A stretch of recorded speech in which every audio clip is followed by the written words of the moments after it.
Hate to break it to you, but rejection can be a beautiful thing.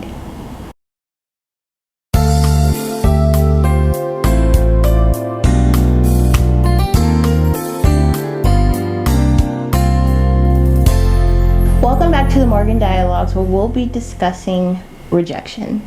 Now, babe, how would you define rejection?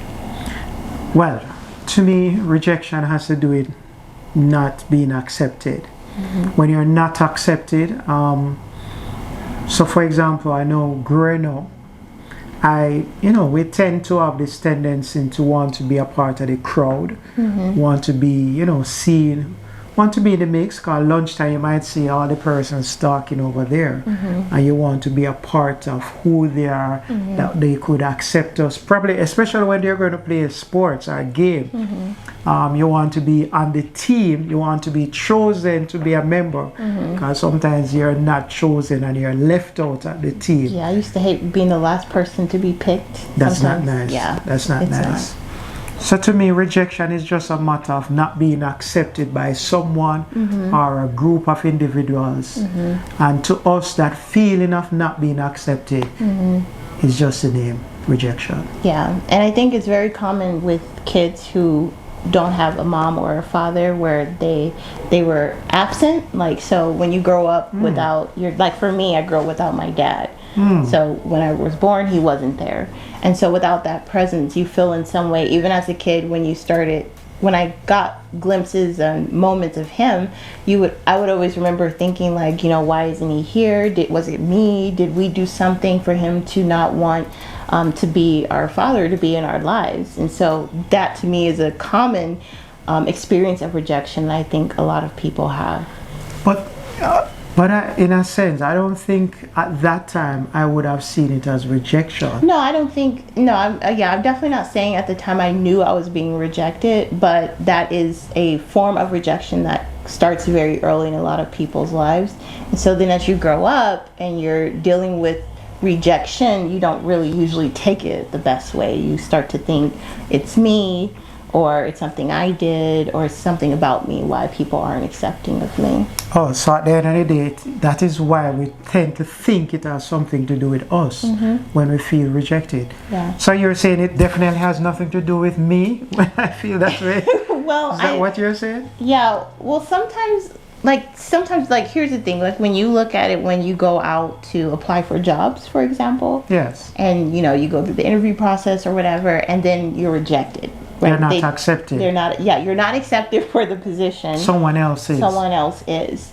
And I think in those instances, obviously, if you're not qualified for the job, but usually if you are qualified and you get rejected, it's easy to internalize it as maybe I wasn't good enough, or I didn't do this, when really the company was just looking for someone that was specific person. Yeah, a specific person. But doesn't mean something's wrong with you. You were just not a good fit for that company. Or probably at that time as well. And so I feel like we internalize rejection as an inward thing, like, oh, it's something I did, or it's my fault. It's really common in relationships. Do you think that men, they are rejected more than even females for that matter? Yeah, yes and no. Yes and no? Okay, I'm listening. So I don't know if I can have yes and no answer. No, it's possible, but let me hear your reasoning. Well, I think we were talking about this the other day, how a lot of times it's the men that approach the women. Definitely. So that's a general pattern, is that a man will go up to a woman and ask because they're interested. They may ask for her number or whatever, and she'll say no. And that happens more so with men, because they're the ones that most frequently ask the woman. Very rarely do you really hear a woman approaching a man. It happens. So I do think in that sense men get rejected more because they're putting themselves out more, right? But I think a lot of women get rejected by men because there's certain beauty standards that, for example, I know for me, I personally experienced this, where because I didn't have a certain feature or certain traits, I was rejected. But I don't understand that. But if we are the... You don't understand it? No, I don't understand that. Because if we men approach a woman and then that woman rejects us, the fact that the man is approaching you, he cannot approach you then reject you at the same time. Or you mean after you spend time trying to get to know him, then Yeah, I think that's when he rejects you me. after? Yeah. So yeah, okay, more so okay. like that, because once you get into like, I think off the bat there, you can't really take the rejection that hard, because I feel like, okay, yes, if a guy comes up to me and asks for my number and I say no, I rejected him in a way. And then if he's like, oh, I'm not interested, and he says no before we really ever get to have any kind of connection, that to me is not a rejection that you feel painfully. Unless you're someone that wants someone to come up to you, but you get passed by a lot. You could see that as rejection. Or someone could be experiencing, why are you looking at me like that? Well, so what I mean is, I think rejection's only felt painfully once you've had a hope that a relationship is going to work out and it ends up not working out. You know, a guy will literally drag you for a long time. They're not interested in, you know, asking you to marry or be their girlfriend or whatever. And they just keep dragging you along until finally when I spoke up and said something, it's like, oh, well, I'm not interested in you in that way. Or, oh, I have a certain type that I like, but you're cool as a friend. Right? That to me, that's rejection, because I looked at it as a potential to have a relationship, but because the guy didn't, they rejected me in a sense. So hold on, let me see it. You were really, you wanted a relationship. But you're saying he didn't want a relationship. Right. He wanted something else. Yeah. Probably something in the moment. Right, right. And so maybe that's why rejection comes from when there's lack of communication then, probably. Yeah. In the sense that you have a certain standards and the other person didn't. And you were hoping that person had the same standards as yourself. Right. It's beautiful based on what you even said, because at the end of the day, that man wanted something different than what you had. Even that job that you're looking for, you went to apply, you have your qualification. To you, you have what it takes to get that job. But at the moment, they did not want such a person. In a sense, they're saying, hey, you know what, and I think this is how the blessing comes in. It's a good thing that man never carried it along with you, because he didn't want you. Oh, yeah. He only wanted what he saw. He never wanted you as an individual. Yeah. That job that you're for, and here's the thing why sometimes we have to be careful, because sometimes we're forcing things into our life that's not meant for us. Right. So I think that's where the blessing comes in that you will accept that, hey, this is just not meant for me. Right. But it's hard to do it in the moment. That's true. Right. So it's like, how do you because now I can see why that rejection was a beautiful thing, because when I look at all the no's I got, when the yes finally came, it was like beyond what any of those no's ever could have been for me. Like, you came along. Like, that's what I mean. That's the beauty of the rejection, being rejected by men who couldn't see my work or my value, because ultimately there was someone that came along, you being that person, and you saw that and you accepted it. And so it's like, if those guys hadn't rejected me and one of them just decided, okay, yes, fine, even though I'm not what they want, I'm not their preference, and I also was settling at the same time, we could have gotten into a situation where it wouldn't have worked out. I mean, it would have been detrimental for both of us. Yes. Whereas when you get rejected, more sooner than later. More sooner than later, and oftentimes that usually will end up in permanent consequences, like you know, having a child with the person where they're forever in your life now. Wow. Right? Or, you know, anything could happen, right? Or maybe I could have left that relationship totally hating men, right? And missing out on an opportunity for us, right? So I think early on when you're rejected and they say no, it is actually a beautiful thing, because you're saving me a lot of time and also keeping me from wasting my future. Wow. You know, and I think, but in the moment it's really hard, because you think right now this is what you wanted and it didn't work out, so you're just like, how do you pick yourself up and move on from there? Wow. So they earlier recognize your worth then, the earlier it is for you to feel okay that you're being. And you know, something that I thought about is that, did you know that not everyone knows how to handle good things? They don't know how to treat and handle good things and take care of it. So sometimes the type of person that we are, a person is, that person may not know how to really take care of them.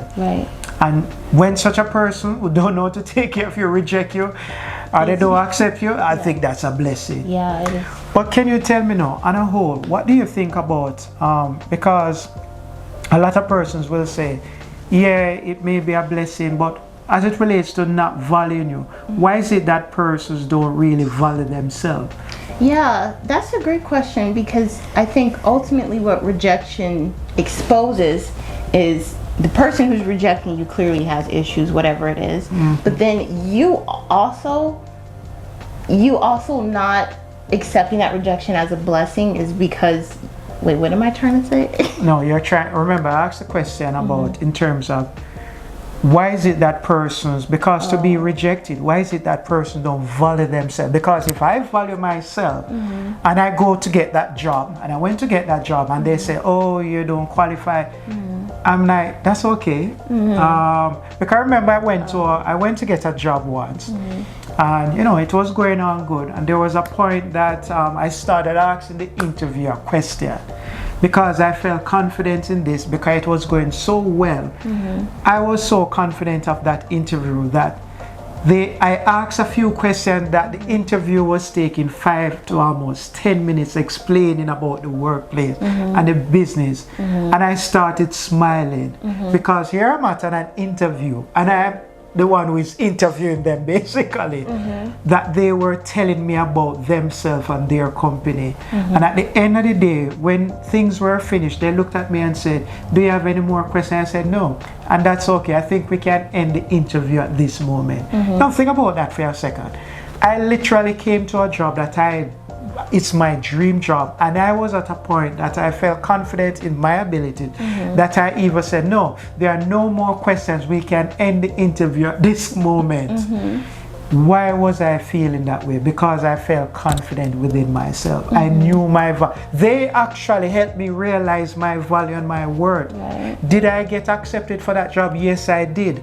But what am I saying to you? It didn't matter if they had told me no then, or if they had said, oh, Mr. Morgan, we don't want to accept, because they reminded, in other words, I knew my word first, let's get that clear, but they also reminded me, and here's when I looked at it and said, if this company that I was trying to apply for, that I was looking up to, and they reminded me of my word, it didn't matter if they rejected me.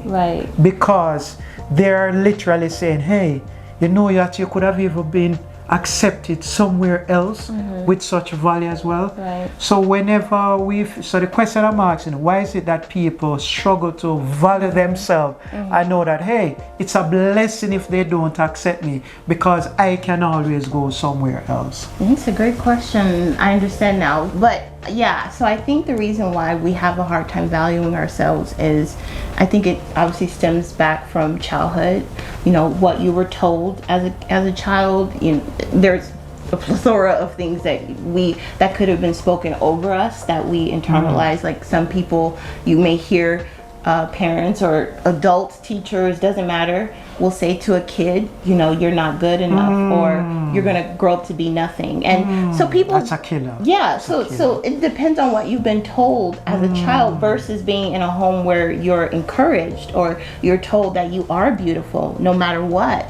You know, you are wonderfully and fearfully made. Like when you're getting those types of words in your life, you grow up to agree with that, right? If you grow up being told that, then you're going to agree with it. As you grow up in life, you're going to make decisions that's reflective of, I know I'm fearfully and wonderfully made. So if a guy comes along and he doesn't see that, he can move right along. It's not a problem. I'm not going to internalize his rejection as, oh, I must not be beautiful, or oh, something's wrong with me. I'm going to move forward and accept the next guy who comes along and is willing to say, no, yeah, you are beautiful. But if you've been told the opposite all your life and you accept that, that lie or whatever what was spoken to you, you internalize it as you grow up through life too. So when people come around and they reject you and you don't see your own value, it goes right back to what you were told. Like, those are the things I was told. I wasn't good enough, not beautiful, or something to that degree. So I think that's what it is. You just don't know your value because you've never been told that you're valuable. You've never been told that you mean something to somebody, or you haven't been told, like, I cherish you, I treasure you. And therefore, if anybody who doesn't treasure you or cherish you, don't take it as it's a you problem, it's a them problem, right? So let them go on with whatever issues they have, and you move on and be wherever you're accepted, where people love you and value and cherish you. With what you just said there, I think why a lot of persons get hurt though is that when they're not being told that they're valued or loved from home, they're the ones who are easiest to get caught up in relationship that doesn't serve them. Exactly. Or persons who don't value them. Because here's someone for the first say, hey, you're beautiful, hey, I love you. They're not used to that. So they think it's love, they think it's affection, they think this person wants to be with them. But not necessarily. And I think when that person eventually reveals themselves, they really don't even know the distinction whether it's love or not. But the fact that someone appreciates them, they feel attached. So when that person finally gets what they want and ready to move on, that person may feel rejected. But the blessing comes if you knew your worth and yourself. You're more than just that person using you for that one night or that one thing that they wanted from you, when in truth and in fact they didn't want you as an individual. Exactly. Yeah. So to me, I feel what could help at times is for us to change the way we look at rejection. Talk to me. So I feel like a lot of times when somebody tells you no, or they don't choose you, or you didn't get this job, or you weren't chosen for the position or the job or the acting career, because I can't imagine how many actors go through rejection when they go to auditions, right? Because you're going amongst like thousands of hope-filled actors who wants this one role in a movie, but you're not chosen. I know actors and entertainers deal with that kind of rejection as well. So it's like, how do you flip rejection on its head and look at it as a good thing, instead of us adding these like negative parameters on the word rejection? Why don't we just approach it from a you know what I mean, like not trying to add anything more than that they're just saying no to you. And that means pick yourself up and go where they're going to say yes to you. So you're saying definitely go where you're valued and wanted. Exactly. Well, because there's someone out there, there's job opportunity out there that would like adore you without any makeup, without even any more additional skills. You're an example of that. Just as you are, just as we were. Exactly, because if I look at through the history of rejection I've had in relationships, that's fine, because then someone actually did come along, you didn't want anything different about you. Accepted me just as I am. I didn't have to change a thing. Can you remind us what happened when you were wearing a certain style of hair? And what question did I ask you? Oh yeah, so I was so there was a time where I was wearing this bobbed wig, and why was that important to wear that wig to you? Well, to me, I felt I looked more presentable that way. I did. Okay. That's like another discussion, because when it comes to like hair, natural hair and everything, it can be kind of a nuanced topic. But I wore wigs off and on, especially if I needed to look presentable.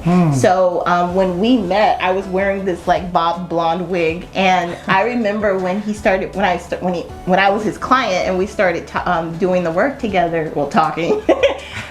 You asked me, "Is that your real hair?" And then you said, "I want to see your hair," and I was like, "Okay." I mean, but at that time I was okay with it, because I did have to go through a long process of accepting my beauty, but. I did one day, and you loved it. Yes. And I think, and that was one of the questions my brother had asked me when I first told him about our engagement. He said, has he seen you without your makeup? Has he seen you without the weave and the wigs and all that? Wow. And I was like, yeah, and he loves it. And he was like, good. So, so he was letting me know, like, you want to make sure you're not the person is not falling in love with a mask of you. Whoa, so whoa, this is big now. So you're saying, while a lot of people even get rejected, they're pretending and they're putting all these things to get the attention of these persons. When these persons come, they reject who they were pretending to be. Exactly. Wow. When it could be that they would have been drawn to you, The real person. The real person. Okay, we need to change. I need to change. I surrender. I'm going to change. Yeah. I see rejection as a blessing. It is. You're serious? That Yes, a lot of us are pretending Yes, that. a lot of us are pretending. Wow. And so just think, if I hadn't been open enough to be myself and all that I am naturally, you may not have liked it, right? You could have rejected me because maybe you didn't like blonde hair, you know what I mean? You might have preferred the natural style, right? So sometimes you are someone's beauty standard, you know, like to you, maybe the world in general, because I know the world at large has a terrible beauty standard, arbitrary one, because it changes like every year, but you may not be that to the world, but you are to someone else. Like, you are someone's beauty standard. And I would much rather be that one person. I would rather that one person love me as I am than for me to be loved by the world, because there are a lot of people loved by the world because of the way they look, or how much money they have, or what kind of opportunities they're always involved with, but they don't have people in their life that love them for who they are. And so rejection is a blessing. And I think the more no's you get, the closer you get to those yeses, because I could say that about jobs I've had, I could say that about relationships, I could say that about almost. But I notice you said the more no's you get, it's leading you towards the yes. But what if those no's are your pretending side? Well, not good. Which is not good. But I think those no's, this is what happened when I got rejected. The more I would get rejected, the more I started to look inwardly. But how many people does that? No, but I mean, it'll eventually add up. Like, at some point you have to look because and say, a lot of persons just say, oh, I'm rejected, nobody wants me, let's stay by myself. Yeah. They do that. So how can you encourage someone to say, hey, it's not you. Yeah. It has a lot to do with them. It goes and back. sometimes we're trying to force ourselves with persons that not meant to be, situations, opportunities that's not meant for us. Well, it goes back to what I said. Like, even though I could say this person rejected me, but I rejected me. So it goes back to you. Like, you have to come to that mirror, face that mirror, and ask yourself, do I reject me? Wow. Your mom asked me a question when I was to propose to you, and ask her permission. She said, would I date me? That's a powerful question. It all goes back to you inside, because I think once you've accepted who you are, you love who you are, you love your quirks, you love the way you look, you love your personality. When people reject you, you just move right along. And there's someone that loves you exactly for who you are. Yeah, and that quirkiness. Oh my gosh! Like, I remember when we first met, I kept saying, I'm such a goofball, or I'm such a dork, and you were like, can you be my dork? Wow. Can you be my goofball? And I was like, oh my god, I can actually be myself. And you wanted that, but I first had to come to that acceptance of me. Like, this is who I am, and that way, when I got rejected, it wasn't like this big heartache and like, oh, I got to start over and all this. It was just, no, I'm just moving right along. I wasn't a good fit for that person. That person was a good fit for me, and we can move. And it's not even just with relationships, like you said. It could be jobs. It can be friendships. It can be networks. It can be investors, like people you're coming in partnership with. It's okay if we're not a good fit.